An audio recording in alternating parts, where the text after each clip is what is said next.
Kenny, a quick word on Tuesday night. You arguably the best side to have come down to Fratton, and you've more than matched them. Yeah, we did. It's a frustrating result for us because, we felt we deserved something out of the game, but we didn't get it in the end. When the key moments were there, Blackburn converted those key moments into goals, and that told.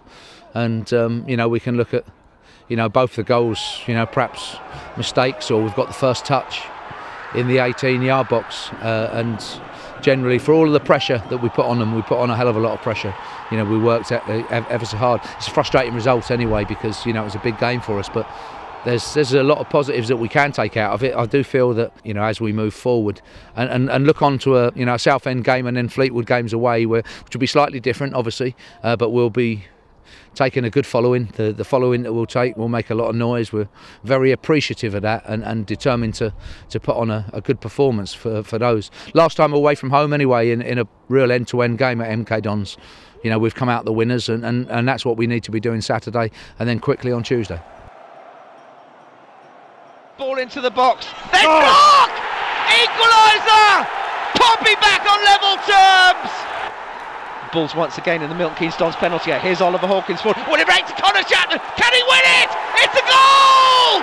Connor Chaplin has won it for Pompey! And in the last week, you've sort of tasted both sides of it, haven't you? A late goal to win it at MK Dons and then a late goal against you at Blackburn. It's obviously far nicer to be the one inflicting it rather than receiving it. Yeah, it's obviously a frustration with going into the last 10 minutes when you think the game is perhaps petering out, and as the home side, you're looking to push for that goal that can win you the game. There's so many games at this level are decided by the odd goal, key moments, perhaps a decision. We want to be, away if we can, and also I do feel what we need to do more. We need to score the first goal in more games as well, because while it's not everything, I do think there's a big correlation between first goal and then winning football, and we want to play well enough from the start to take charge and take control of the game, whether that be home or away. I know we've highlighted it a few times already in the last couple of weeks, but it's worth mentioning again, the improvement in set pieces, the threat that we're looking from them now. It's something obviously you put a lot of stall into. Yeah, and we have got a high number of corners, wide free kicks. We generally get a lot more than the opposition, so it's something that we need to improve on, and of late we have scored regularly. When you look through, let's say, the goals of League One, such a high percentage of for all teams, all games, particularly in the winter, a big part of it is set piece. It's I call it a game within a game, and you have to win that game. We want to be able to play well, play cohesive football, but both boxes you do need commanding people that can do that, and again I have people that are capable of it and have to recognise it and continually improve at that. Yeah, and as you've alluded to, two tough away fixtures coming up now. Yeah, good games for us. Obviously Southend are in a good little run of form since Chris has come in, and game we're looking forward to anyway. We've beaten them once in a narrow game at Fratton Park early in the season.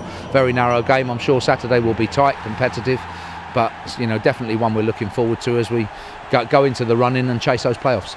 Yeah, unbeaten since Chris Powell came in. I mean, it invariably is the case, isn't it? A new manager comes into a club and it gives them a temporary shot in the arm. I mean, what do you put that down to? Yeah, there's different things. Obviously, it hasn't quite happened at MK Dons, our last opponent away, but obviously Southend on Saturday it has.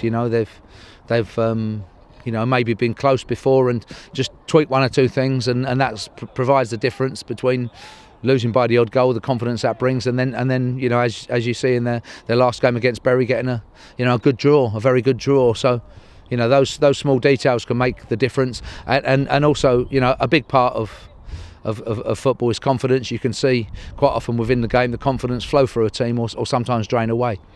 Yeah, I mean, you've just been overseeing a training ground game down here, and what did you take out of that? I presume it was more for the benefit of players to get some minutes into their legs, the likes of Jack Watmore, Brandon Houndstruck coming back from injury as well. What did you take from it? Yeah, it was, and for perhaps the 11 lads that have started, they're maybe doing some more technical and tactical work this morning. But for the guys that haven't played, plus the youth team players, and which was coming on around sort of numbers wise around about mid-20, it was put them in their positions and work them 11v11 and just keep working them on our pattern and improving those young players that then we make sure wherever they are, and whichever position they play, they're improving and importantly understand their roles when they come into the team. In terms of Watmore and Houndstop, they're going well. We have no problems that way. We have no injury concerns from Saturday with anybody missing.